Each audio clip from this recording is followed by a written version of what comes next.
আমি ছেড়েই দিতে রাজি আছি সুসভ্যতার আলোক।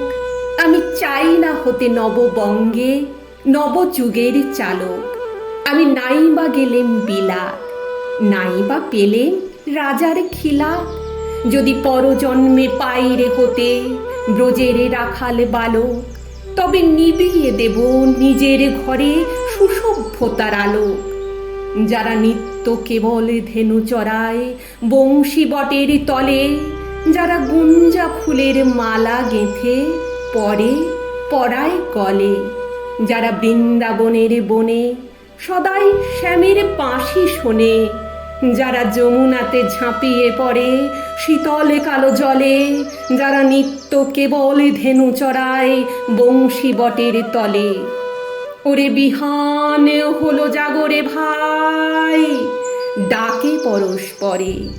ওরে ওই যে দধিমন্থ ধ্বনি উঠল ঘরে ঘরে, হেরো মাঠের পথে ধেনু চলে উড়িয়ে গোখুরে রেণু, হেরো আঙিনাতে ব্রজের বধূ দুগ্ধ দহন করে।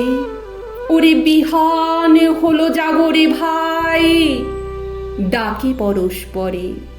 ওরে সাঙনে মেঘের ছায়া পড়ে কালো তমাল মূলে, ওরে এপার ওপার আঁধারে হলো কালিন্দিরি কুলে। ঘাটে গোপাঙ্গনা ডরে কাঁপে খেয়া তরির পরে, হেরো কুঞ্জ বনে নাচে ময়ূর কলাপখানি তুলে। ওরে সাঙনে মেঘের ছায়া পড়ে কালো তমাল মূলে।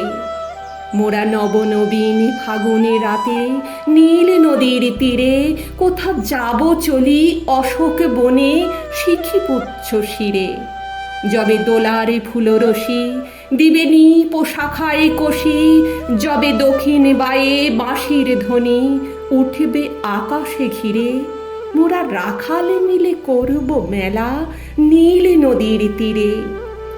আমি হব না ভাই নববঙ্গে নবযুগের চালক, আমি জ্বালাবো না আঁধারে দেশে সুসভ্যতার আলোক। যদি ননী ছানার গায়ে কোথাও অশোক নিপের ছায়ে, আমি কোনো জন্মে পারি হতে ব্রজের গোপবালক, তবে চাই না হতে নববঙ্গে নবযুগের চালক।